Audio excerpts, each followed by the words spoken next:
My wife said, "I don't want your last name anymore. My new lover says you're a loser and I should take a real man's name." My wife beamed. I said nothing. I calmly took out a pen and said, "Fine, sign here." A week later, our family's estate lawyer called her, his voice shaking. "Ma'am, do you realize what you just let him sign away?" You know what they say about family dinners. They're like Russian roulette, except instead of bullets, you get passive-aggressive comments about your life choices and someone's drunk uncle making inappropriate jokes. But tonight? Tonight was going to be special.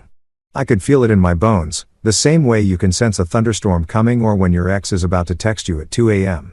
The Cross family's grand dining hall was doing its usual thing, being ridiculously over the top.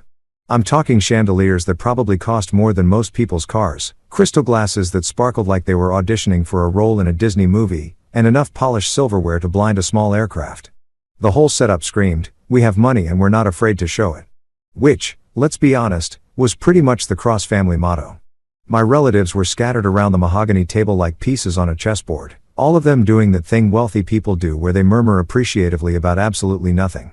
"Oh, the salmon is divine," and Margaret was saying, as if the fish had personally performed Shakespeare for her.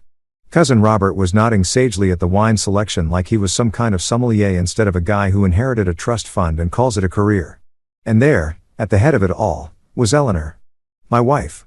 Well, technically still my wife, but you know how technicalities work in marriages. They're about as reliable as a chocolate teapot. She was absolutely glowing tonight, practically vibrating with that special kind of energy people get when they're about to drop a bomb on your life. You know the look, like a cat that's caught a particularly juicy mouse and can't wait to play with it. Eleanor had always been a performer. Hell, that's probably what attracted me to her in the first place. Back when I was young and stupid enough to think drama was the same thing as passion.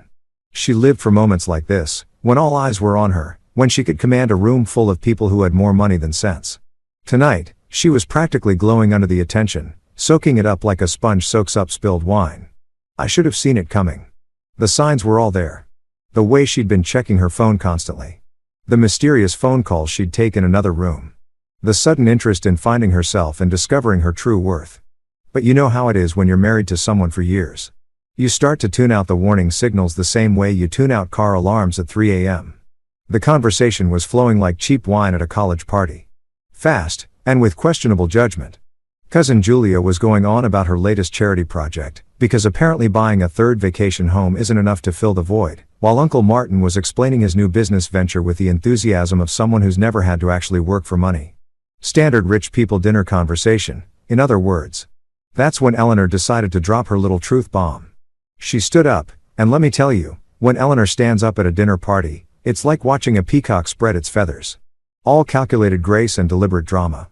She reached for her wine glass with the kind of flourish usually reserved for Broadway productions, and I knew right then that whatever was coming next was going to be a doozy. "I have an announcement to make," she said, her voice carrying across the room like she was addressing the United Nations instead of a bunch of relatives who were probably more interested in the dessert course. The murmuring stopped. Forks paused midway to mouths. Even Aunt Margaret's perpetual commentary about the food died on her lips. Eleanor's smile could have powered the entire eastern seaboard. It was sharp, predatory, and absolutely triumphant. "I don't want your last name anymore. Now, I've been to a lot of awkward dinner parties in my time. I've sat through Uncle Harold's conspiracy theories about the Federal Reserve, Cousin Patricia's detailed descriptions of her various medical procedures, and that infamous Christmas dinner where Grandma Alice got drunk and told everyone exactly what she thought about their life choices. But this? This was entering uncharted territory.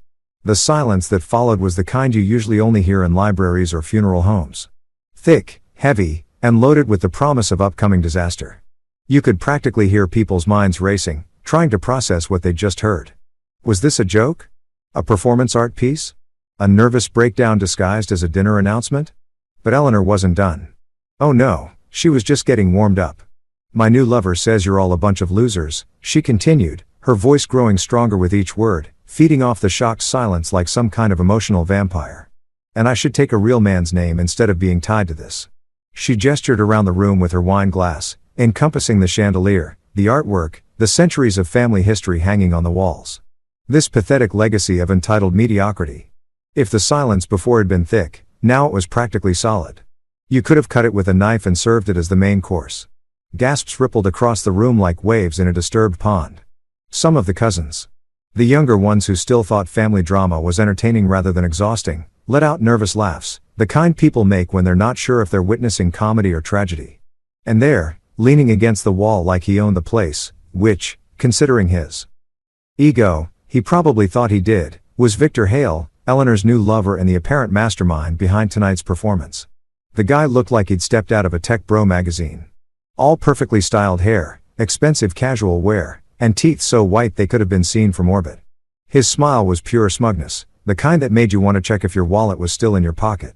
Victor had that particular brand of arrogance that comes from making money in tech, and thinking it makes you better than people who inherited their wealth. As if new money was somehow morally superior to old money, when really it's all just numbers in a bank account at the end of the day. But there he was, practically preening as Eleanor delivered her little speech, like he was watching his protégé perform at a recital. The whole room was staring at me now, waiting for my reaction. Some looked sympathetic, others curious, a few seemed downright excited to see how this particular soap opera was going to unfold. Uncle Martin had that look people get when they're watching a car accident. Horrified but unable to look away. Cousin Robert was already reaching for his phone, probably planning to live tweet the whole thing. But here's the thing about being publicly humiliated by someone you've shared a bed with for years. After the initial shock wears off, what you're mostly left with is a profound sense of relief. Like when you finally pull off a band-aid that's been bothering you for weeks.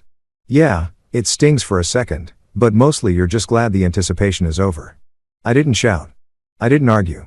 I didn't even raise my voice. Instead, I did something that apparently nobody, including Eleanor, was expecting. I reached into my jacket pocket, pulled out a folded envelope and a pen, and placed them calmly on the table in front of her. "Fine," I said, my voice as steady as a surgeon's hand. "Sign here." The look on Eleanor's face was priceless. Pure confusion mixed with a dash of panic, like she'd been expecting fireworks and got a polite golf clap instead. She glanced over at Victor, who was still smirking but with a little less confidence now, probably wondering if this was part of some elaborate counter-performance. What is this?" Eleanor asked, but she was already reaching for the pen. Because that's the thing about Eleanor. She never could resist being the center of attention, even when she didn't understand what was happening. "Exactly what you asked for," I replied. "Freedom from the cross name." Eleanor looked at the document for maybe 3 seconds. About as long as she usually spent considering the consequences of her actions, before she scribbled her signature across the bottom with a flourish that would have made John Hancock proud. She was showing off for Victor, for the room, for everyone except the one person who actually mattered, herself. The moment her pen left the paper, the whispers started. They spread across the room like wildfire, relative to relative, each person adding their own commentary to the mix. Did she really just? Is that legal? What does this mean for the trust? Someone should call Harold. But I was already standing up, already walking away from the table, from Eleanor, from the whole ridiculous circus. I had what I needed, and Eleanor had exactly what she'd asked for. Sometimes the best revenge isn't a dish served cold. It's a dish the other person orders for themselves without reading the ingredients. As I reached the door, I could hear Eleanor behind me, her voice rising with confusion and the first hints of panic. "Adrian? Adrian, what did I just sign? What was that?" But I was already gone, walking out into the night air with my hands in my pockets and a weight I hadn't even realized I'd been carrying finally lifted from my shoulders. Because sometimes, when someone tells you exactly who they are, the smartest thing you can do is believe them. And Eleanor had just told me everything I needed to know. You know what's funny about revenge? Everyone thinks it's supposed to be hot. All fire and brimstone, dramatic confrontations, and shouting matches that end with someone throwing a drink in someone else's face. But the best revenge? That's cold as a Wisconsin winter and twice as brutal. It's the kind that sits quietly in a filing cabinet for years, waiting for exactly the right moment to remind someone that actions have consequences. I was sitting in my study now, 3 fingers of Macallan 25 warming in my hand, watching the amber liquid catch the light from the fireplace. The scotch cost more than most people make in a month, but tonight it felt like the cheapest therapy session I'd ever bought. The silence in the house was absolute. No more Eleanor chattering on her phone. No more reality TV blaring from the living room. No more of her friends showing up unannounced to drink my wine and gossip about people whose only crime was having less money than they did. Peace and quiet. Who knew it could be so damn expensive? The Cross family charter was sitting on my desk like an old friend who'd finally decided to visit. Leather-bound, thick as a phone book, and about as exciting to read as tax code, unless you knew what to look for. Most people would flip through it and see nothing but legal jargon and dusty family history. But me? I saw it for what it really was. A masterpiece of long-term planning disguised as a boring document. My grandfather, Edmund Cross, had drafted this thing right after World War II, when he came back from Europe with a Purple Heart, a Bronze Star, and a very clear understanding of how quickly everything you think is permanent can disappear. He'd seen entire family fortunes wiped out overnight. Ancient bloodlines reduced to refugees with nothing but the clothes on their backs. So when he got home and started building the Cross Empire from a small construction company into what it is today, he made damn sure it would survive whatever stupidity future generations might inflict upon it. Edmund Cross was the kind of man who planned for every contingency, including the possibility that one day, some entitled descendant might decide the family name wasn't good enough for them. He called it bloodline insurance, though the lawyers preferred terms like heritage preservation clauses and legacy protection protocols. Same thing, really, just with more billable hours attached.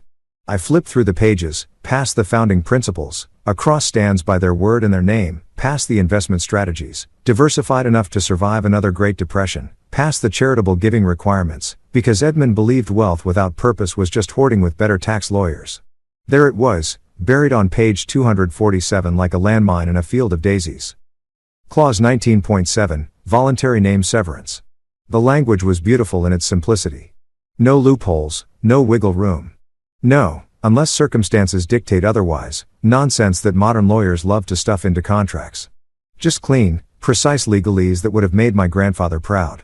Any individual who voluntarily and publicly renounces the Cross family name shall thereby forfeit all rights, privileges, and benefits derived from said name, including but not limited to trust distributions, property access, inheritance rights, and ceremonial participation in family affairs. But here's the thing about old legal documents. Sometimes they need a little updating to stay relevant. The world changes, people get more creative in their stupidity, and what seemed bulletproof in 1947 might have a few chinks in the armor by the 21st century. That's where Harold Linwood came in. Harold had been the Cross family attorney for longer than I'd been alive. One of those guys who wore three-piece suits even in summer and could recite contract law like poetry. When I'd started noticing Eleanor's, let's call them attitude adjustments, toward the family name about 3 years ago, I'd paid Harold a visit. Nothing dramatic, just a casual conversation about estate planning and legacy protection. Just hypothetically, I'd said, settling into the leather chair across from his desk, what would happen if someone decided they didn't want to be a Cross anymore? Harold had looked at me over his reading glasses with the expression of a man who'd seen every kind of family drama imaginable. Hypothetically, they'd lose everything. The original clause is ironclad. But what if they tried to fight it? What if they claimed they were coerced? Or they didn't understand what they were signing?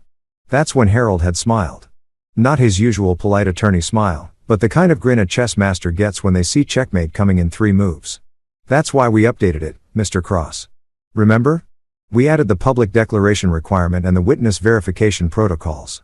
If someone voluntarily renounces the name in front of multiple witnesses, there's no claiming coercion. If they do it publicly, there's no claiming misunderstanding. And if they sign the documentation, he'd shrugged. Well, that's what we call a hat trick in legal circles. I thought I was being paranoid at the time. Eleanor had just started making those little comments about how stuffy and old-fashioned the Cross family was, how she felt constrained by all the tradition and expectation.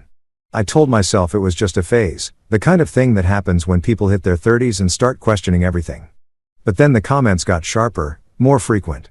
She started forgetting to wear her wedding ring, started introducing herself by her maiden name at social events, started talking about how she wanted to find her own identity outside of being Mrs. Cross.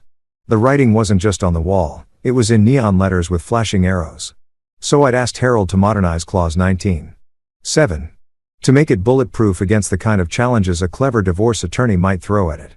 We'd spent months crafting the perfect language, consulting with estate specialists and family law experts, making sure every possible loophole was sewn shut tighter than a Navy submarine. The updated clause was a thing of beauty. Public declaration? Check. Eleanor had made her announcement in front of 24 family members and Victor's smartphone camera. Witness verification?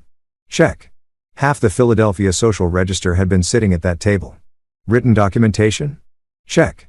Her signature was still drying on the paper upstairs. Voluntary action? Double check. Nobody had held a gun to her head and made her stand up and trash the family name in front of God and everybody. But the real genius of the clause wasn't in what it said, it was in what it didn't say. Most people, when they think about losing access to family money, imagine dramatic stuff.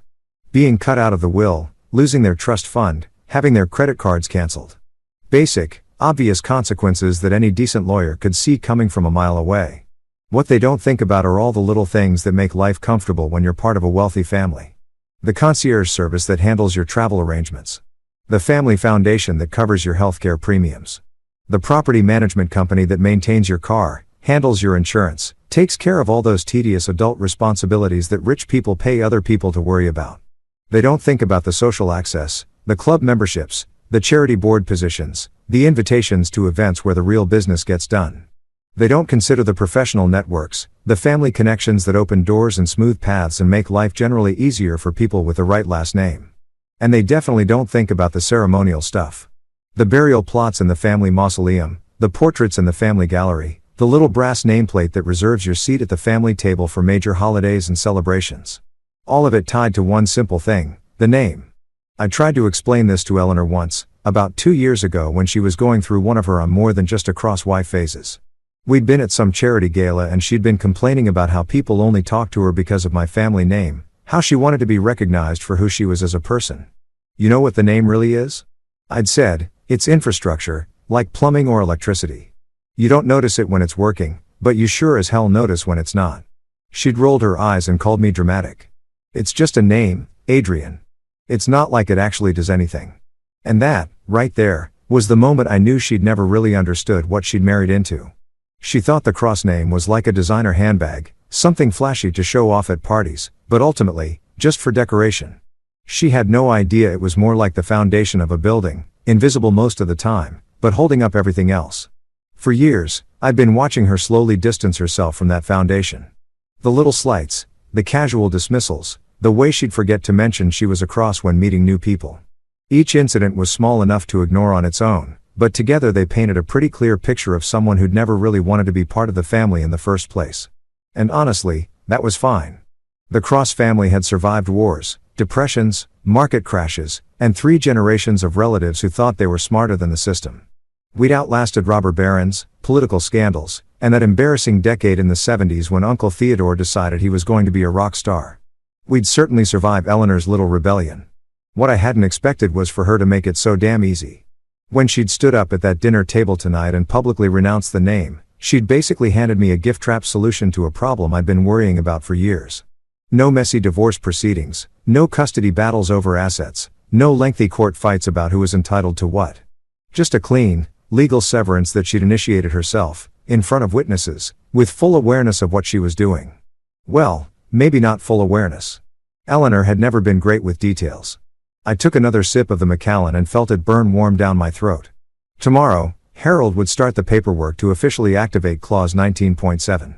The family office would begin updating their systems, removing Eleanor's access from accounts and properties and services. The foundation would strike her name from the approved beneficiary list. The property management company would change the locks on the houses she'd never bothered to appreciate. It wouldn't happen all at once. That would be too obvious, too dramatic. Instead, it would be gradual, like watching a slow-motion avalanche. First the little things, then the bigger ones. Until Eleanor woke up one day and realized that everything she'd taken for granted had quietly disappeared. But that was tomorrow's problem. Tonight was for enjoying the silence, the scotch, and the profound satisfaction that comes from watching someone get exactly what they asked for. You know what's beautiful about well-oiled machinery? It doesn't need you to stand there and cheer it on. It just works. And the Cross family legal apparatus was a thing of beauty, a Swiss watch made of contracts and clauses that had been ticking along perfectly for 3 generations. All it had needed was someone to wind it up, and Eleanor had done that herself when she'd signed that document with all the careful consideration of someone choosing a Netflix show. I was in my office at Cross Industries, pretending to review quarterly reports while actually enjoying the kind of deep, satisfying anticipation you get when you know something spectacular is about to happen and you're the only one who sees it coming. It's like watching someone walk toward a banana peel in slow motion. You want to warn them, but you also kind of want to see if they're really going to be that oblivious. My assistant, Janet, buzzed in around 10.30. Mr. Cross, Harold Linwood, is online too. He sounds agitated. Janet had been with Cross Industries for 15 years, which meant she'd developed that particular skill that good assistants have, the ability to communicate volumes with a single word choice. When Janet said Harold sounded agitated, what she meant was that our normally unflappable family attorney was probably somewhere between mild panic and full-scale nervous breakdown. Put him through. I said, settling back in my chair. This was going to be good. Harold's voice came through the speaker with the kind of barely controlled hysteria usually reserved for air traffic controllers during emergencies.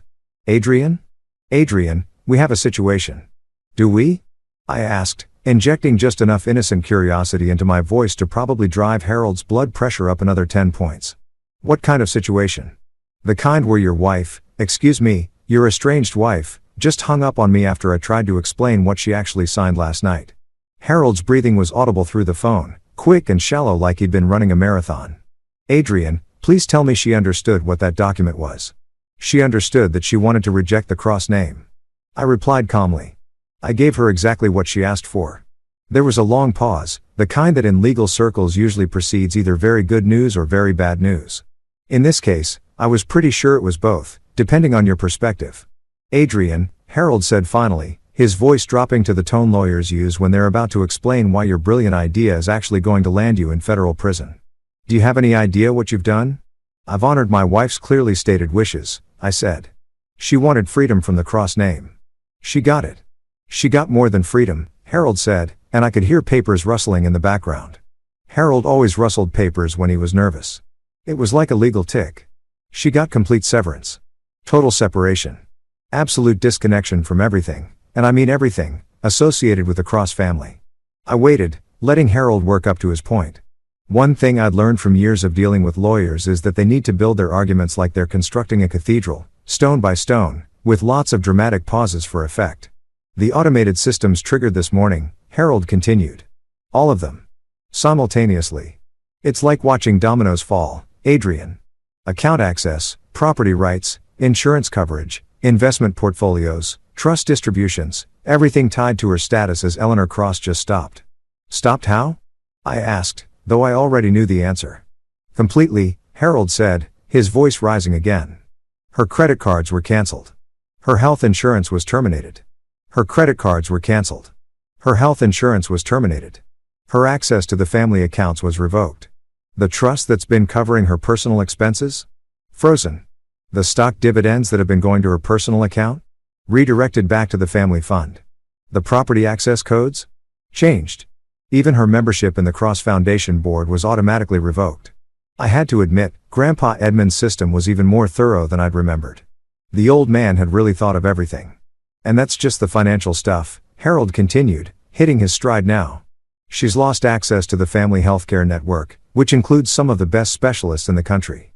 The travel accounts that covered her vacations gone, the household staff allowances terminated, the charitable foundation that's been funding her various projects cut off, even her parking space at the country club is technically invalid now because it was registered under the Cross family membership. Sounds comprehensive, I observed. Comprehensive, Harold's voice cracked slightly. Registered under the Cross family membership.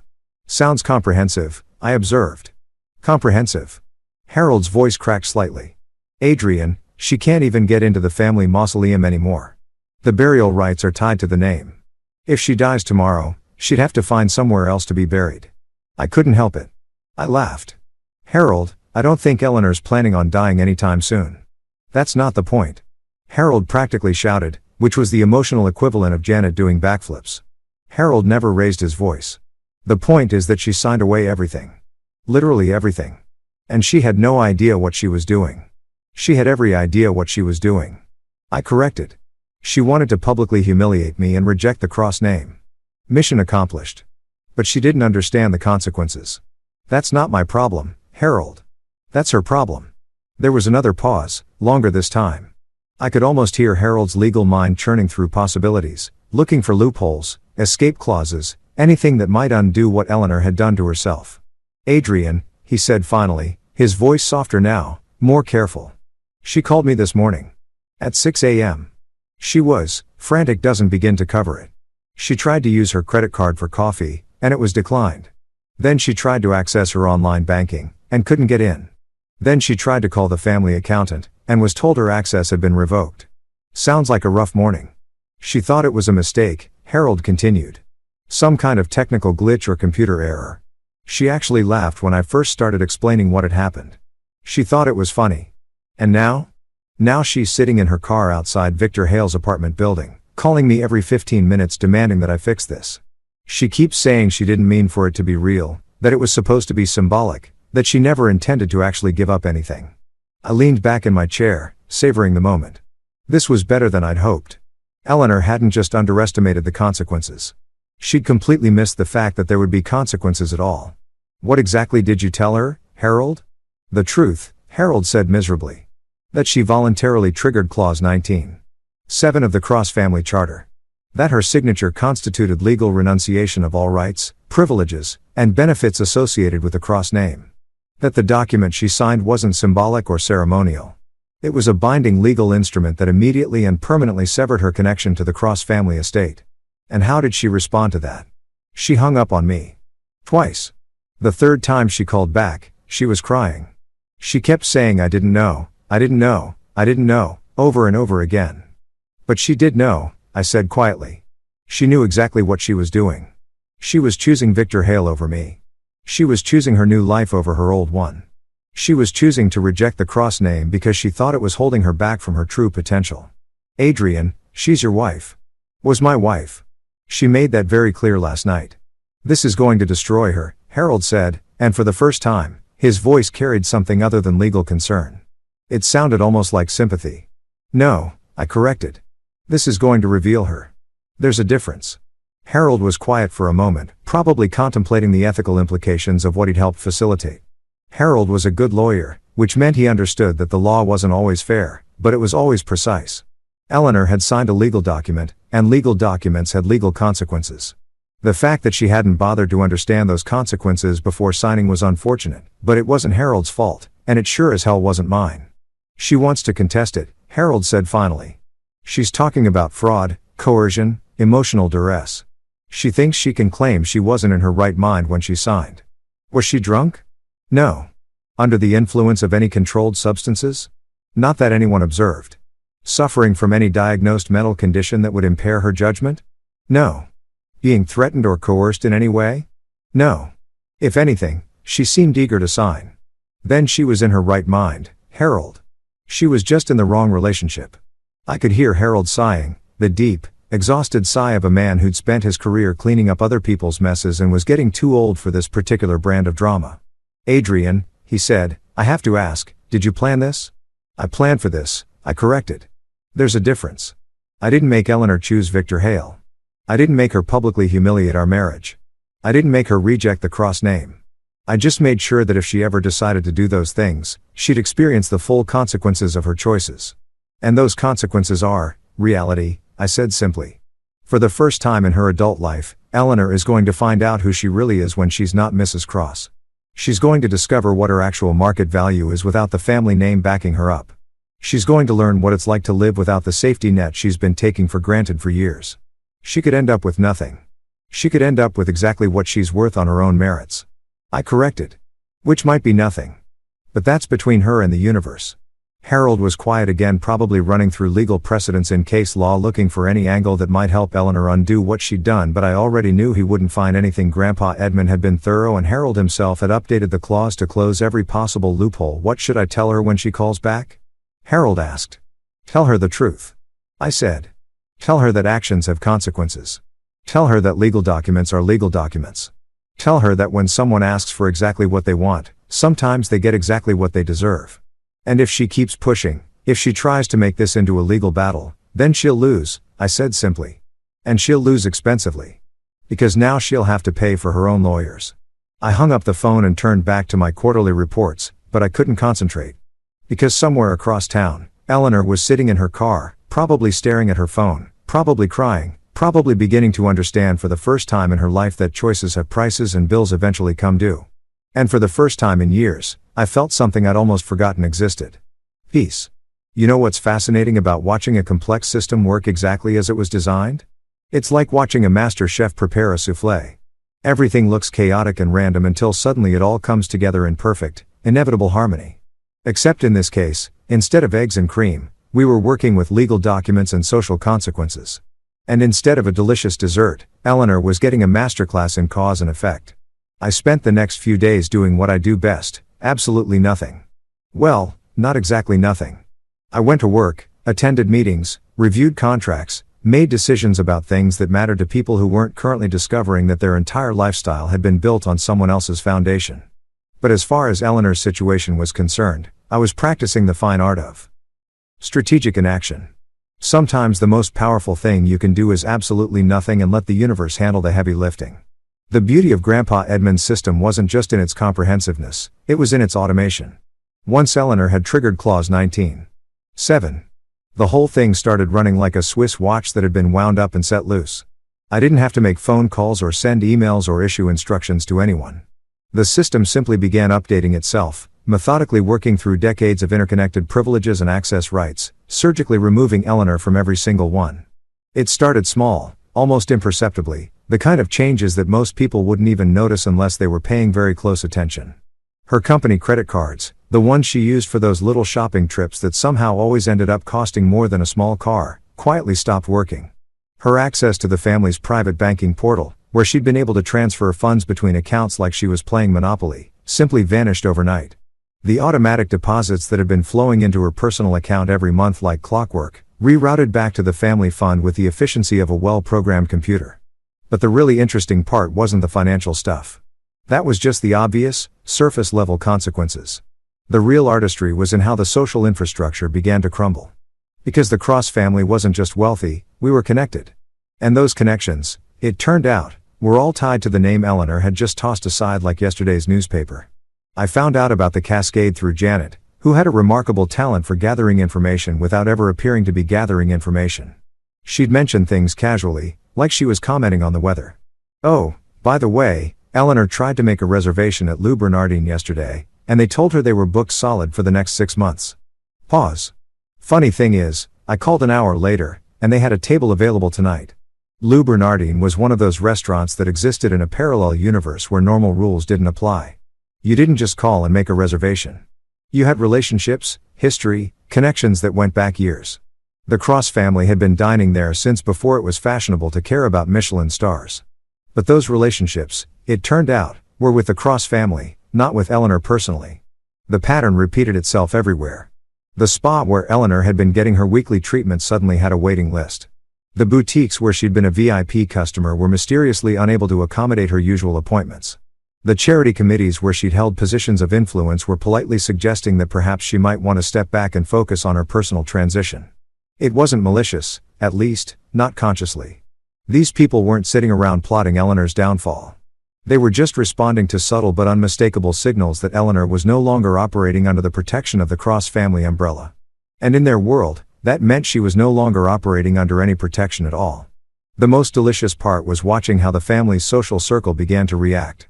These were people who had known Eleanor for years, who had attended her dinner parties, who had included her in their conversations and their plans.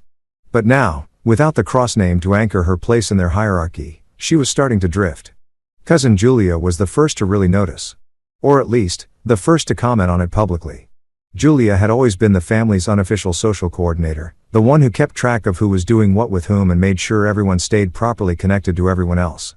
She had a talent for observation that would have made her an excellent detective if she hadn't been born into enough money to make detective work unnecessary. "Have you seen Eleanor lately?" Julia asked me at the monthly family board meeting. She was trying to sound casual, but Julia had never been particularly good at casual. Casual wasn't really her thing. "Not lately, no," I replied, which was technically true. I'd seen Eleanor from a distance a few times, sitting in her car outside Victor's building, standing in line at a coffee shop that definitely wasn't her usual coffee shop, looking increasingly frantic as she tried to figure out why her world had suddenly become so much more complicated. But I hadn't actually seen her up close, and I certainly hadn't spoken to her. "It's just that she missed the Foundation Gala Committee meeting," Julia continued, "and the planning session for the winter charity auction. And Margaret said she called the country club about tennis lessons, and they told her she'd need to reapply for membership." Martin Royce, who managed the family's charitable foundation and had the kind of encyclopedic memory for details that made him invaluable in family discussions, looked up from his notes. "This was the moment I'd been waiting for, not because I wanted to humiliate Eleanor publicly, but because I wanted the family to understand exactly what had happened and why it had happened. The Cross family had survived for 3 generations because we were clear about our boundaries, our expectations, and our consequences. Eleanor had tested those boundaries, and now everyone was going to see what happened when the boundaries pushed back. Eleanor voluntarily renounced the Cross name. I explained calmly. She signed a formal document rejecting any association with the family. The system responded accordingly. The room went quiet in the way that family meetings go quiet when someone has just said something that changes everything. Not shocked quiet. These people had all been at the dinner party. They'd all witnessed Eleanor's little performance. But comprehension quiet, the kind of quiet that happens when puzzle pieces suddenly click into place. You mean she's actually out? Martin asked, completely out. She's exactly as out as she wanted to be. I replied. Julia was staring at me with the kind of expression people get when they realize they've been watching a chess game and suddenly understood that what they thought was a random move was actually checkmate 6 moves ago. Adrian, do you have any idea what this means for her? I have every idea what it means for her, I said. The question is whether she has any idea what it means for her. Over the following days, the reports kept coming in. Eleanor's personal trainer, who had been charging his fees directly to the family wellness account, politely informed her that she'd need to set up her own payment method going forward. The car service she'd been using for years, the one that knew to stock her favorite sparkling water and always took the scenic route when she was feeling chatty, suddenly required a credit card on file and payment in advance. Her dermatologist's office called to inform her that her annual membership in their VIP program had expired and would need to be renewed at full price if she wanted to continue her treatments. The art dealer who had been helping her build her collection, mostly overpriced pieces that she bought because they matched her handbags, mentioned that he was having trouble reaching her bank to process her latest purchase. Each individual incident was small, manageable, the kind of thing that normally would have been handled with a phone call or a quick transfer from one of the family accounts. But taken together, they created a cascade of inconvenience, embarrassment, and growing awareness that the life Eleanor had been living wasn't actually her life. It was the Cross family's life, and she'd been living it on borrowed time. The most telling incident came when she tried to make her usual appointment at the family's private medical clinic. The Cross family had a relationship with some of the best doctors in the city, the kind of concierge medical care that money couldn't actually buy because it wasn't really for sale, it was for family. But when Eleanor called to schedule her routine checkup, she was politely informed that she'd need to register as a new patient and provide her own insurance information. Insurance information, she'd apparently asked, according to Harold, who had fielded another frantic phone call. What insurance information?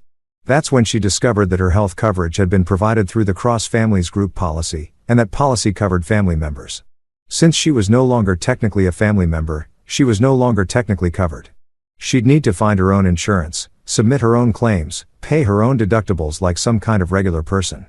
Phone call to Harold that followed this discovery was by his description memorable. Eleanor had apparently spent 20 minutes explaining in increasingly hysterical terms that she hadn't meant to give up her health insurance when she'd rejected the Cross name. She thought she was making a statement about independence and authenticity, not signing up for the nightmare that is American healthcare. Bureaucracy. What am I supposed to do? She'd asked Harold. I can't just not have health insurance. You could get a job, Harold had suggested, in what I thought was a moment of beautiful clarity. Most jobs provide health insurance. Apparently, Eleanor had not found this suggestion helpful. But the real masterpiece was watching how her social media presence began to shift. Eleanor had always been one of those people who treated Instagram like a personal PR department, carefully curating an image of effortless luxury and tasteful abundance. Her posts were a highlight reel of spa days, shopping trips, charity galas, and vacation destinations that most people could only dream about. Suddenly, the posts became less frequent, less polished, less obviously expensive. Instead of pictures from her usual high-end haunts, she was posting from chain restaurants and shopping malls. Instead of designer outfits, she was wearing things that looked suspiciously like they might have come from actual stores where normal people shopped. Her captions, which had always been carefully crafted to project confidence and sophistication, became increasingly defensive and erratic. The comments section told the Royale story. People who had been liking and fawning over her posts for years were suddenly quiet. The social media ecosystem that had fed her ego and validated her lifestyle was running on the same principles as everything else. It was responding to signals about status, access, and relevance. And all of those signals were telling the same story. Eleanor was no longer Mrs. Cross. She was just Eleanor, whoever that turned out to be. And the world was responding accordingly. You know what's beautiful about watching someone celebrate prematurely? It's like watching a person do a victory dance on what they think is solid ground, not realizing they're actually standing on a trapdoor.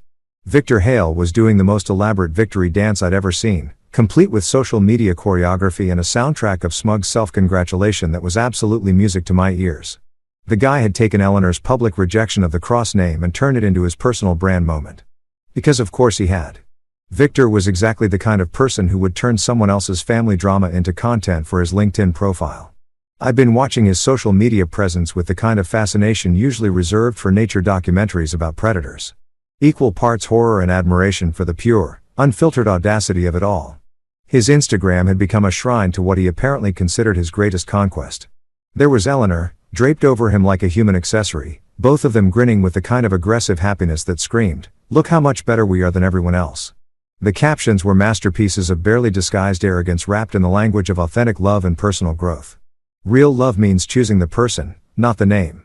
Read one post, featuring a picture of them at some trendy restaurant that probably charged $40 for avocado toast. When you find someone brave enough to leave everything behind for authentic connection, you know you've found something special. #authentic love #real recognizestrial #new beginnings. I had to give Victor credit. He understood his audience. The post had hundreds of likes and comments from people who ate this kind of performative romance up like it was gourmet chocolate. So inspiring. True love conquers all. You guys are relationship goals. The whole thing was like watching a master class in manipulating people who confused Instagram captions with actual wisdom. But the real masterpiece was the video he'd posted just 2 days after Eleanor's dinner party announcement.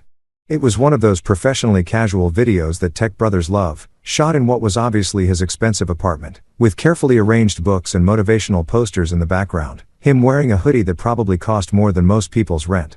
"I want to talk about courage," Victor began, looking directly into the camera with the kind of intense sincerity that would have been impressive if it wasn't so obviously rehearsed. About what it means to choose love over legacy, authenticity over expectation, real connection over inherited privilege.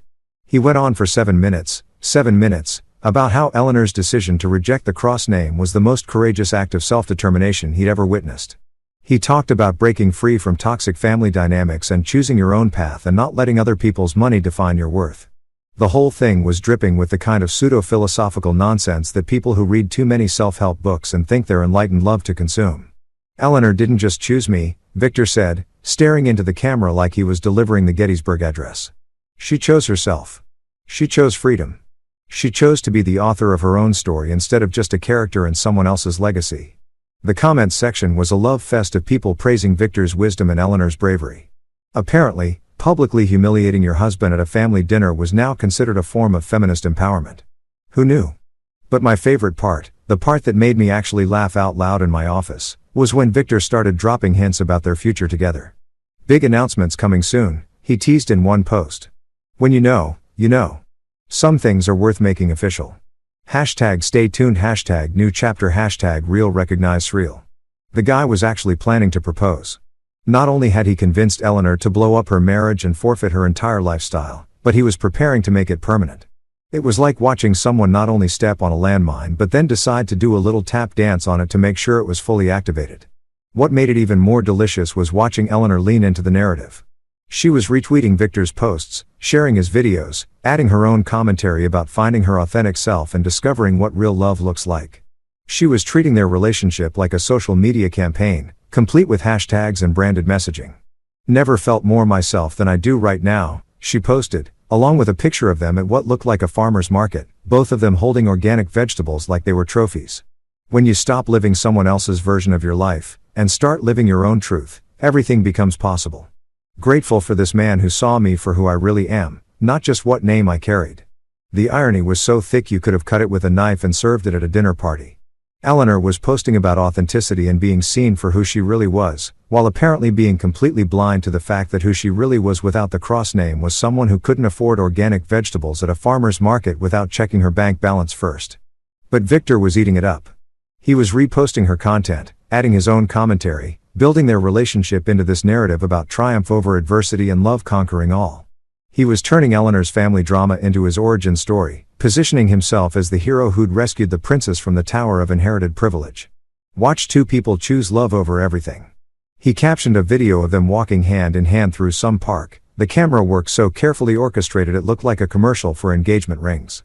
When society tells you to stay in your lane, sometimes the most radical thing you can do is change lanes entirely. The best part was that Victor genuinely seemed to believe his own narrative. He wasn't just performing for his audience. He was performing for himself, convincing himself that he was some kind of romantic revolutionary who'd liberated Eleanor from the oppressive burden of wealth and privilege. The guy had somehow convinced himself that dating a woman who'd just voluntarily given up access to generational wealth was actually a smart strategic move. Meanwhile, I was sitting in my office, watching this whole performance play out, and quietly building a file. Not because I was planning some kind of elaborate revenge. I'm not that petty. Well, okay, I am that petty, but I'm also practical.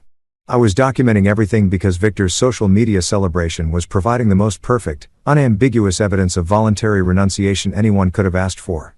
Every post, every video, every carefully crafted caption was proof that Eleanor hadn't been coerced or manipulated or forced into rejecting the cross name.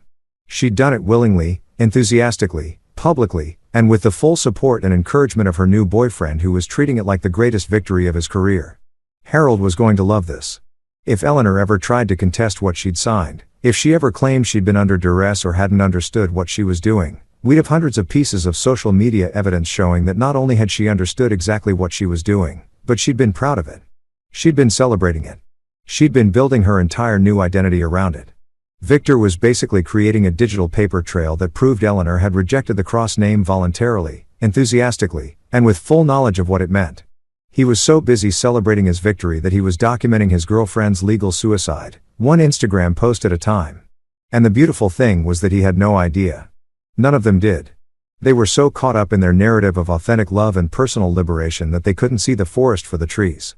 They thought they were writing a love story, when what they were actually writing was evidence for a legal case that Eleanor would never be able to win. Sometimes the best strategy isn't to defeat your enemies. It's to let them defeat themselves while thinking they're winning. You know what's funny about people who think they can have their cake and eat it too? They never stop to consider that someone else might have actually paid for the cake. And the plate it's sitting on. And the house where the kitchen is located. Eleanor was about to get a lesson in property ownership that probably should have been covered in whatever fancy private school she went to. But apparently, they were too busy teaching her how to look good at charity galas to explain the basics of real estate law. It was a Tuesday afternoon when Eleanor decided to grace the Cross mansion with her presence. I knew because Mrs. Henderson, our longtime housekeeper who had perfected the art of knowing everything while appearing to know nothing, mentioned it casually while bringing me my coffee. Mrs. Cross. Excuse me, Ms. whatever her name is now, tried to come by today, she said in that carefully neutral tone that somehow managed to convey volumes about what she really thought of the situation. I'd been expecting this. Eventually, Eleanor was going to realize that rejecting the Cross name was one thing, but actually living without access to Cross property was something else entirely. She'd probably started running low on clothes, or maybe she'd decided she wanted some specific piece of jewelry, or perhaps she'd simply gotten nostalgic for the life she'd tossed aside like yesterday's newspaper.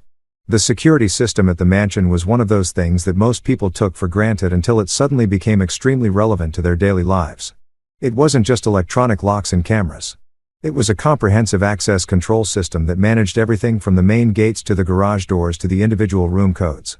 And it was all tied to the Cross family database, which meant that when Eleanor's status changed, everything changed. I'd had her access codes updated the day after she signed the document. Not out of spite, though I'll admit there was a certain poetic justice to it, but out of simple practicality. The woman had just publicly declared that she wanted nothing to do with the Cross name or the Cross family. It seemed reasonable to take her at her word and adjust her access accordingly. The main gate system was particularly elegant in its simplicity. It recognized family members through a combination of codes, biometric data, and vehicle registration. Eleanor's Mercedes, which had been registered under the Cross family insurance and financing, was still in the system, but her personal access codes had been deactivated. So when she pulled up to the gate and tried her usual combination, nothing happened. The gate remained closed, polite but firm in its refusal to acknowledge her authority. I could picture her sitting there in her car, probably hitting the code buttons harder each time, convinced that it was some kind of technical malfunction. Eleanor had never been particularly good with technology that didn't immediately bend to her will. She was the kind of person who would reboot her computer 17 times before admitting that maybe the problem wasn't the machine. Mrs. Henderson, who had been watching from the kitchen window with the kind of professional curiosity that comes from 40 years of managing wealthy people's domestic drama, reported that Eleanor had tried the service entrance next. This showed a surprising level of determination, considering that Eleanor usually acted like the service areas of the house were some kind of foreign territory that required a passport to visit. But the service entrance was on the same system as everything else. Grandpa Edmund had been thorough about security, probably because he'd lived through enough historical unpleasantness to understand that wealthy families needed to be careful about who they let onto their property. The system wasn't designed to make exceptions based on hurt feelings or romantic complications. After about 20 minutes of various unsuccessful attempts to gain entry, Eleanor had apparently gotten out of her car and started walking the perimeter of the property, looking for some other way in. Mrs. Henderson described it as pathetic, really, which was about as harsh as Mrs. Henderson ever got in her professional assessments. That's when Mrs. Patterson from next door had gotten involved. Mrs. Patterson was one of those neighbors who had nothing better to do than monitor everyone else's business, which made her simultaneously annoying and occasionally useful. She'd apparently approached Eleanor at the gate with the kind of fake concern that neighborhood busybodies specialize in. "Eleanor, dear," Mrs. Patterson had said, according to Mrs. Henderson's account. "Are you locked out? That's so unfortunate. Adrian moved most of your belongings into storage last week. He mentioned something about privacy mattering during difficult transitions." The beauty of this statement was its perfect ambiguity. Mrs. Patterson was technically just sharing information. But the subtext was clear. Eleanor was no longer welcome here, everyone knew it, and Adrian had already taken steps to formalize the separation. It was the kind of polite social assassination that wealthy neighborhoods specialized in. Eleanor's reaction, as described by both Mrs. Henderson and Mrs. Patterson, who had clearly enjoyed every moment of the encounter, was a progression through the 5 stages of grief compressed into about 30 seconds. Denial, there must be some mistake. Anger, this is ridiculous, I live here. Bargaining, can you call Adrian for me? Depression, sitting on the hood of her car looking defeated, and finally acceptance, or at least resignation, as she got back in her Mercedes and drove away. I was in my study when all this was happening, reading quarterly reports and listening to the faint sound of Eleanor's voice gradually fading into the distance. I hadn't locked her out of cruelty or revenge. I'd simply acknowledged the reality that she'd created with her own signature. She'd chosen to reject the cross name, and property access was tied to the cross name. It was basic logic, elegant in its simplicity. The mansion felt different after she left. Quieter, but not empty. More like it had finally exhaled after holding its breath for a very long time. Mrs. Henderson continued her work with the kind of professional discretion that made her invaluable, and I continued mine with the satisfaction of knowing that boundaries, once established, were being respected. Eleanor had wanted freedom from the cross name. Now she was learning what that freedom actually cost. You know what they say about karma. It doesn't just come back to bite you. It comes back with a law degree and a formal delivery service. 3 weeks after Eleanor's little gate-rattling adventure at the mansion, the Cross Family Foundation's annual charity gala rolled around like clockwork, bringing with it all the pomp, circumstance, and carefully orchestrated social warfare that made these events so deliciously entertaining for people with functioning survival instincts. The Ashford Hotel ballroom was its usual spectacular self. Crystal chandeliers throwing rainbows across marble floors, flower arrangements that probably cost more than most people's cars, and enough black tie sophistication to make a James Bond movie look casual. These galas were where Manhattan's old money families came to see and be seen, to make donations that would get their names engraved on plaques, and to engage in the kind of subtle social positioning that would make corporate politics look like kindergarten recess. Eleanor showed up fashionably late, which was standard operating procedure for her at these things. She'd always treated charity galas like her personal runway shows, timing her entrance for maximum impact.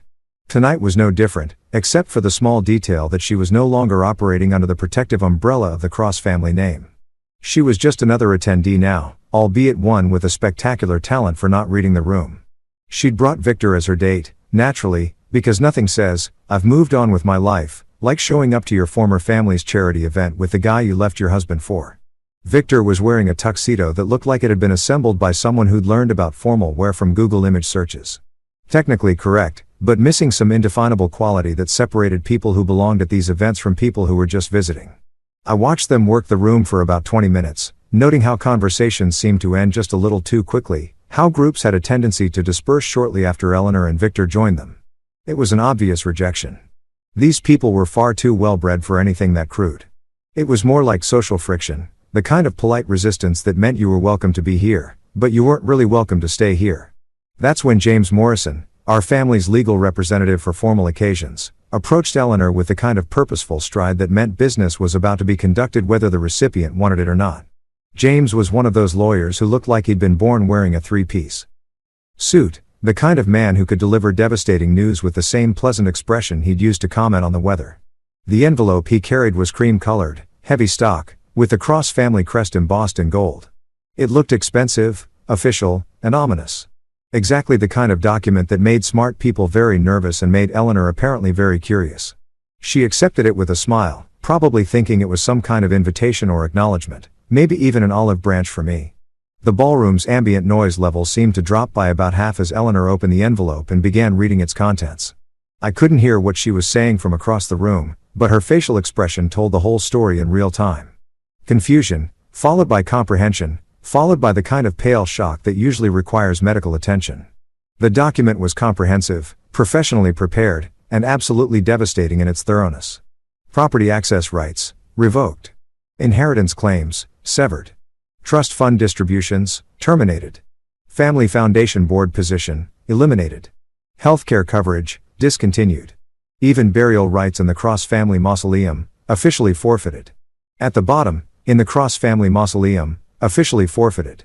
At the bottom, in my own handwriting, was a note that James had helped me craft for maximum impact: blood matters. But names carry the weight. You gave yours away. The crowd's reaction was everything I could have hoped for and more. These people were connoisseurs of social drama, experts in reading between the lines of public interactions. They understood immediately that they were witnessing something significant, not just a divorce, but a complete excommunication from one of their most established families. Eleanor's face went through more color changes than a mood ring in a fever dream. Victor, standing beside her with his perfect teeth and his perfectly styled hair, was clearly trying to figure out whether he should comfort her, defend her, or just pretend he didn't know her. The man looked like he was calculating the social cost of his association with Eleanor in real time and finding the numbers deeply concerning. The whispers started immediately, spreading through the ballroom like ripples in a pond. Did you see what she just received? Is that what I think it is? My God, they've actually cut her off completely. I told you this would happen. She brought this on herself. Some of Eleanor's former friends, and I use the term friends in the loosest possible sense, took a step back, literally and figuratively distancing themselves from someone who had just been publicly declared persona non grata by one of the city's most powerful families. Others watched with the kind of fascinated horror usually reserved for natural disasters and reality television shows. Victor tried to rally, putting his arm around Eleanor's shoulders and saying something that was probably meant to be supportive but came out sounding defensive. He was discovering in real time that being someone's romantic savior was a lot more complicated when that someone had just been formally exiled from the social circle you were trying to join. Eleanor herself seemed to be having trouble processing what had just happened. She kept looking at the document, then at me, then at the crowd around her, as if she was waiting for someone to explain that this was all just an elaborate joke. But the joke, if it was a joke, was on her. The most beautiful part was watching how the charity auction continued around them, as if nothing had happened. The auctioneer kept taking bids, people kept chatting about their vacation plans, the waiters kept serving champagne. Eleanor's personal crisis was just background noise to an event that had bigger things to worry about than one woman's poor life choices. As the evening progressed, Eleanor and Victor found themselves increasingly isolated, standing in their little bubble of social rejection while the rest of the gala flowed around them like water around a stone. They left early, which was probably the smartest decision Eleanor had made in months. The name cross would endure. Eleanor's association with it would not. You know what's fascinating about social death? It's not like physical death, where there's a definitive moment when everything stops. Social death is more like watching a tide go out, slow, inevitable, and absolutely merciless in its thoroughness. One day you're standing on solid ground, and the next day you're looking around wondering where all the water went and why you're suddenly standing alone on a bunch of wet sand that used to be your life. Eleanor's exile wasn't announced with trumpets or formal declarations. Nobody sent out memos explaining that she was now off limits, and there weren't any official blacklists circulated among Manhattan's social elite. The whole thing was much more elegant than that, operating on the kind of subtle social frequencies that people like Eleanor had never learned to detect because she'd never needed to worry about them before. It started with the phone calls that stopped coming. Eleanor had always been the kind of person whose calendar was booked solid with lunch dates, shopping expeditions, committee meetings, and social obligations that kept her busy enough to feel important. Her phone used to buzz constantly with invitations, updates, gossip, and the general social chatter that filled the days of people who didn't have to work for their entertainment budget. Now, her phone was developing an alarming tendency toward silence. Not complete silence. Victor still called, and there were still the occasional telemarketers and appointment confirmations that proved the device was technically functioning. But the steady stream of social communication that had been the soundtrack to her life for years had slowed to a trickle, then dried up almost entirely. Julia Cross, who had been Eleanor's primary connection to the family's social network, stopped calling first. Julia was smart enough to recognize which way the wind was blowing, and she'd always been more loyal to the Cross name than to any individual Cross family member. When Eleanor tried calling her back, Julia was always just heading into a meeting, or just about to leave for an appointment, or dealing with some family emergency that required her immediate attention. The pattern repeated itself across Eleanor's entire social circle. Margaret Ashford, who had been Eleanor's partner in organizing charity events for 3 years, suddenly found herself too busy to return calls. Patricia Whitmore, who had been Eleanor's regular tennis partner at the country club, discovered a newfound passion for solo practice sessions. Even Caroline Fletcher, who had never missed an opportunity to gossip about other people's personal drama, seemed to have developed a mysterious case of selective hearing whenever Eleanor's name came up. Social media told the story even more clearly than phone records. Eleanor's Instagram posts, which had once generated dozens of likes and comments from her social circle, were now echoing in a digital void. The same people who used to respond to her every vacation photo and restaurant check-in were now scrolling past her content like it was sponsored advertising for something they weren't interested in buying. Her follower count started dropping, not dramatically, but steadily, like a slow leak in a tire. People weren't unfollowing her in angry protest. They were just quietly removing themselves from her digital orbit, the same way they were removing themselves from her actual orbit. It was social decluttering, the kind of maintenance people do when they're trying to keep their feeds relevant to their actual lives. The charity committees were the next domino to fall. Eleanor had held positions on half a dozen different boards, mostly honorary roles that involved showing up to meetings, writing checks, and lending her name to fundraising efforts. These positions had been part of her identity, the way she defined herself in conversations with strangers. "I'm on the board of the Children's Hospital," she'd say. Or "I chair the Literacy Foundation's annual gala." One by one, those positions evaporated. Not through dramatic confrontations or angry resignations, but through the kind of polite, bureaucratic machinery that makes problems disappear without creating scenes. Her term on the hospital board concluded a year early due to restructuring. The Literacy Foundation regretfully informed her that they were streamlining their leadership structure and would no longer require her services. The Art Museum thanked her for her past contributions and wished her well in her future endeavors. Victor, meanwhile, was discovering that his association with Eleanor was affecting his own social standing in ways he hadn't anticipated. The tech world he came from operated on different rules, where disruption was celebrated and breaking things was considered innovative. But old money social circles had their own immune system, and Victor was learning that being seen as a disruptor wasn't necessarily an asset when you were trying to join an establishment that valued stability above all else. His invitations to exclusive events started becoming less exclusive and less frequent. The venture capital networking dinners that had been so eager to include him when he was a successful bachelor were suddenly booked solid whenever his assistant called to RSVP for two. The private investment opportunities that had been flowing his way slowed to a trickle as word spread that he'd chosen personal drama over professional discretion. Victor tried to compensate by throwing his own events, hosting dinners and parties designed to create his own social network with Eleanor at the center. But building a social circle from scratch is like trying to create an ecosystem in a petri dish. It requires more than just resources and good intentions. The people who showed up to Victor's events were mostly other tech industry figures and social climbers who were more interested in Victor's bank account than his girlfriend's pedigree. Eleanor found herself in the strange position of being the center of attention at parties where nobody really mattered, at least not by the standards she'd grown accustomed to. These were people who were impressed by the fact that she'd been married to Adrian Cross, not people who had known her when she was married to Adrian Cross. They treated her like a celebrity rather than a peer, which would have been flattering if she hadn't spent years taking actual peer recognition for granted. The most devastating blow came when Eleanor tried to organize her own charity event, a literacy fundraiser that she'd been planning for months before her life imploded. She'd assumed that her contacts, her reputation, and her organizational skills would be enough to pull together a successful gala even without the official backing of the Cross family name. She was wrong. The venue that had verbally committed to hosting the event suddenly discovered scheduling conflicts. The caterer who had been eager to work with her found unexpected capacity limitations. The auction house that had promised to donate services for the fundraising auction decided to focus their charitable contributions on established organizations with proven track records. Most painfully, the donors who had been reliable supporters of her previous efforts were nowhere to be found. Phone calls went unreturned, emails disappeared into digital voids, and the few people who did respond offered polite expressions of support that came with no actual financial commitments. Eleanor was forced to cancel the event 3 weeks before it was scheduled to happen, sending out embarrassed notifications to the handful of people who had actually committed to attending. The failure was public, humiliating, and absolute. A perfect demonstration of the difference between having influence and merely being associated with influence. Through all of this, I maintained my strategic silence.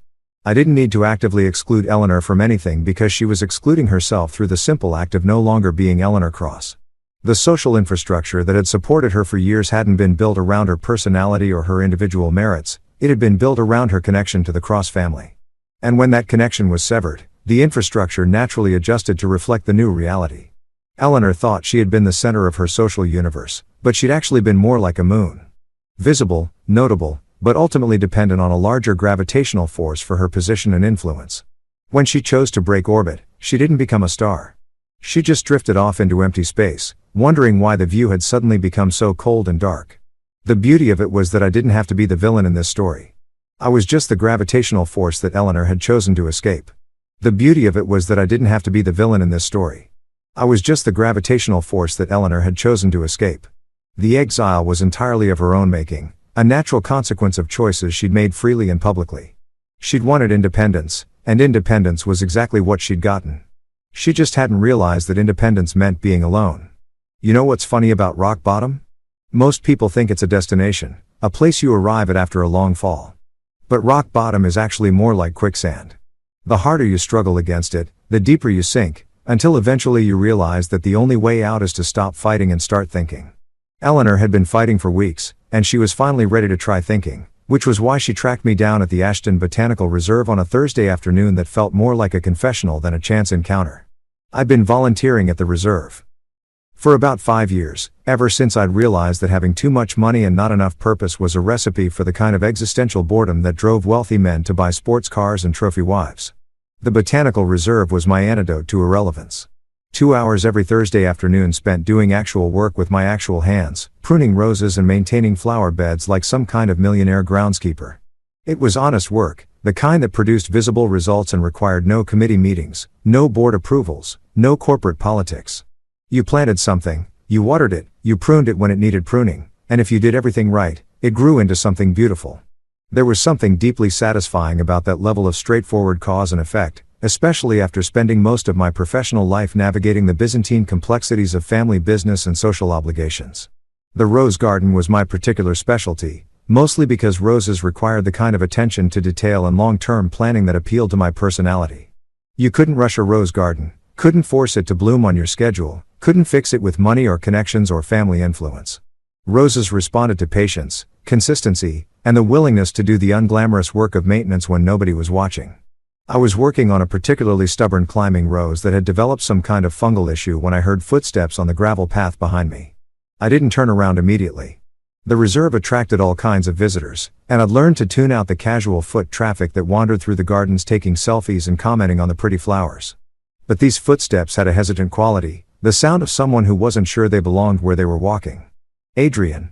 Eleanor's voice was smaller than I remembered, less certain, stripped of the performative confidence she'd been wearing like armor for months. I continued working on the rose, carefully removing the affected leaves and disposing of them in my waste bag. Fungal infections spread quickly if you weren't diligent about containment, and I'd learned that prevention was always easier than treatment. Adrian, please. I know you can hear me. I finished examining the branch I was working on, made one more careful cut, then finally turned to face her. Eleanor looked like she'd been living in her car for a week, which, given her recent financial situation, she might have been. Her usually perfect hair was pulled back in a messy ponytail. Her makeup was either non-existent or had been applied by someone who'd forgotten how to use a mirror, and she was wearing clothes that looked suspiciously like they might have come from an actual store where normal people shopped. Eleanor, I said, acknowledging her presence with about as much enthusiasm as I'd show for a parking ticket. This is unexpected. I've been looking for you, she said, which raised some interesting questions about how long she'd been stalking me and whether I needed to call security. You don't answer your phone. Your office won't take my calls. The house. She trailed off, probably remembering her recent adventure with the gate codes. I've been busy, I said, which was true. Between running Cross Industries, managing family investments, and maintaining my sanity after my wife's very public nervous breakdown, I'd had plenty to occupy my time. Eleanor stepped closer, and I could see that she'd been crying recently. Not the elegant, single-tear kind of crying that looked good in movies, but the red-eyed, puffy-faced kind of crying that happened when reality finally caught up with your delusions and introduced itself with a baseball bat.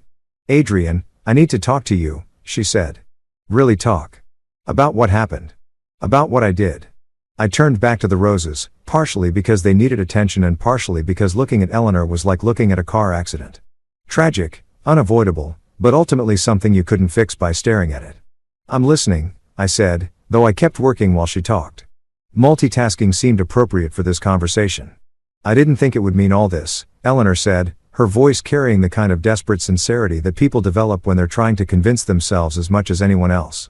When I signed that paper, I thought it was just symbolic, like a gesture. I didn't realize it would actually change anything.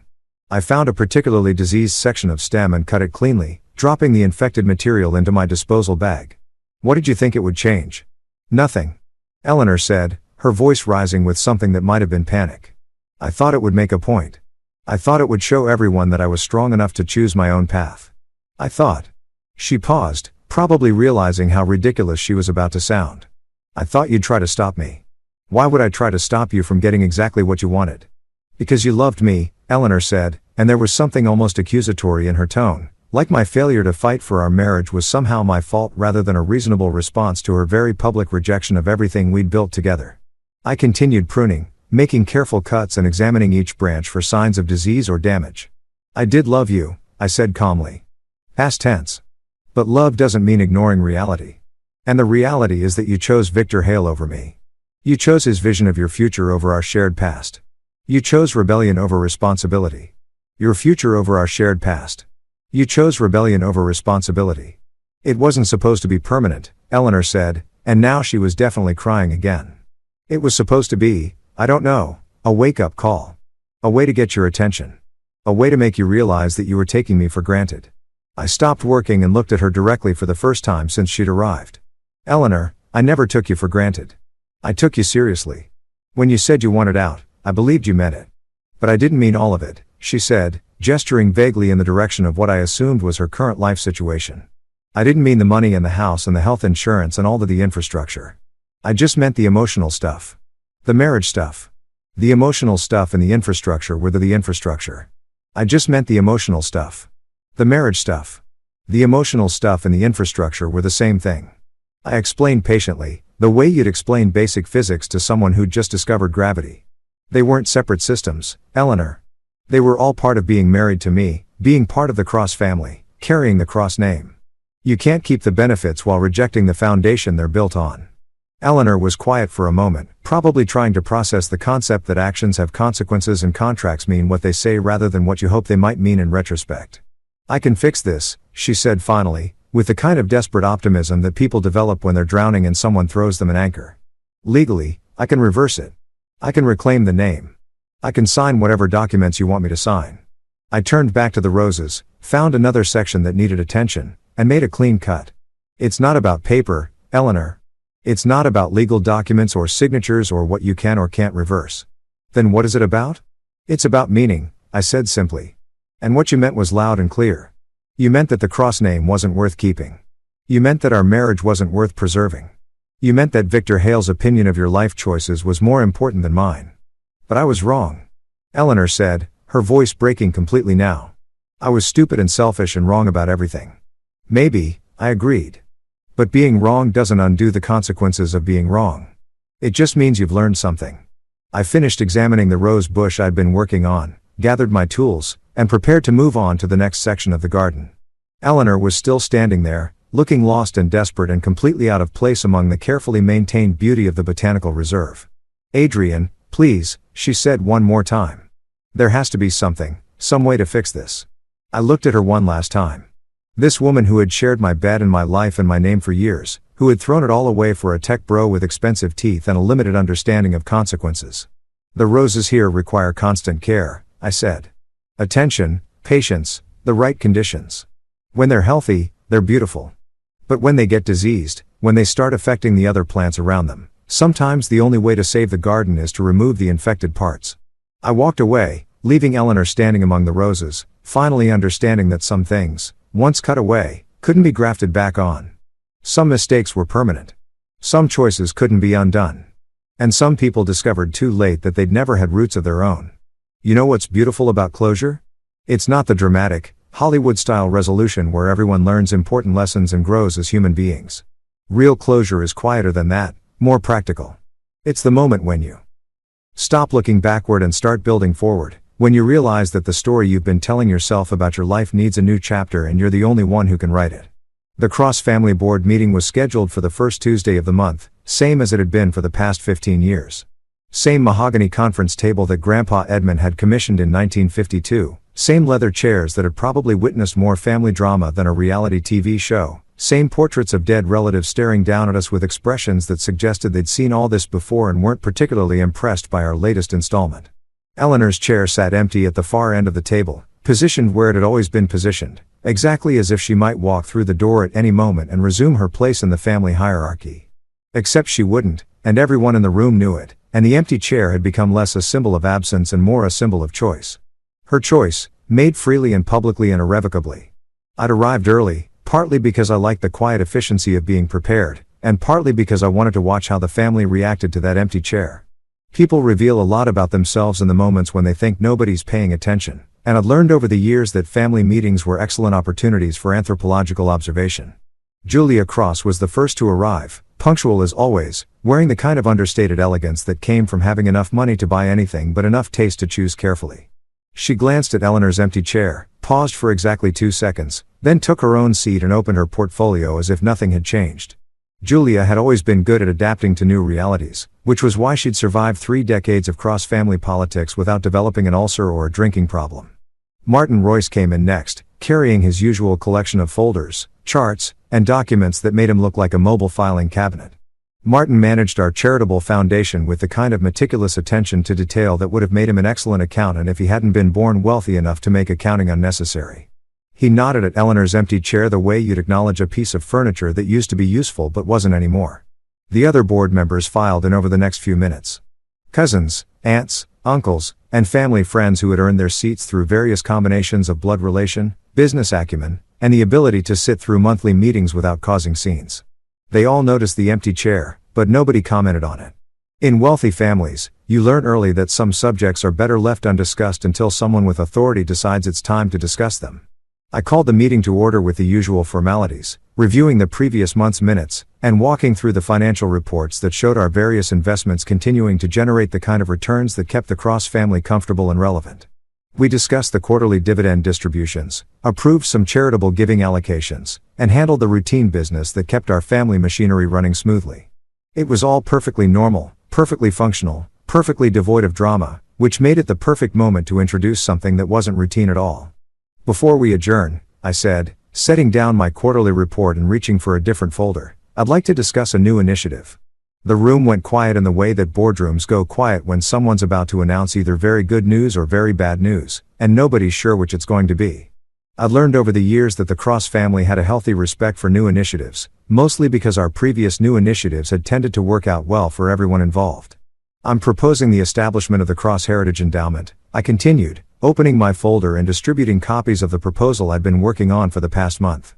A scholarship and mentorship program designed to support descendants and chosen family members who honor and maintain the Cross name. Julia looked up from her copy with the kind of expression that meant she was already 3 steps ahead of me and liked where this was going. Define chosen family members, she said. People who earn the right to be considered family through their actions, their values, and their commitment to the principles that the Cross name represents, I explained.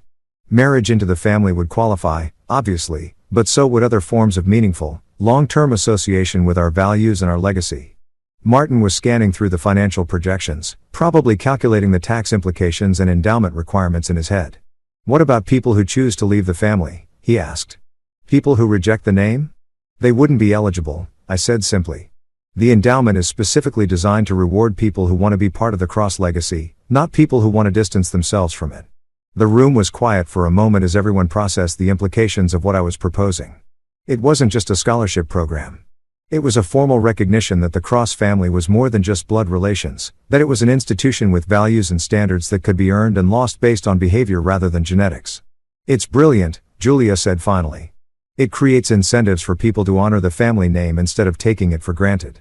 And it makes clear that being a Cross is about more than just being born into the right family, added Uncle Charles, who had always been the philosopher of our little group.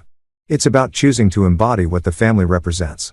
We spent the next hour working through the details, funding mechanisms, selection criteria, governance structure, all the practical considerations that turn good ideas into functioning programs. The endowment would start with a $10 million foundation grant. Enough to support significant scholarships and create a meaningful incentive for people to earn and maintain their association with the Cross name. But the real beauty of the program wasn't in the money, it was in the message. We were creating a formal mechanism for recognizing that the Cross family was an institution worth joining, worth maintaining, worth protecting. And by extension, we were making it clear that people who chose to reject that institution were making a meaningful choice with meaningful consequences.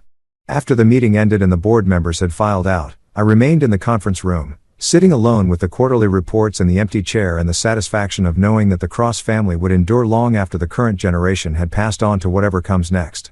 Later that evening, I sat in my study with the final draft of the Cross Heritage Endowment Charter, a document that would outlive me and probably outlive my children, if I ever had any. The language was precise, comprehensive, and absolutely clear about what it meant to be worthy of the Cross name. At the bottom of the final page, I added a handwritten note that would become part of the permanent record: a name is not given, it is earned and kept. Eleanor's name would remain in our family archives, of course. You couldn't erase history, and there was no point in trying.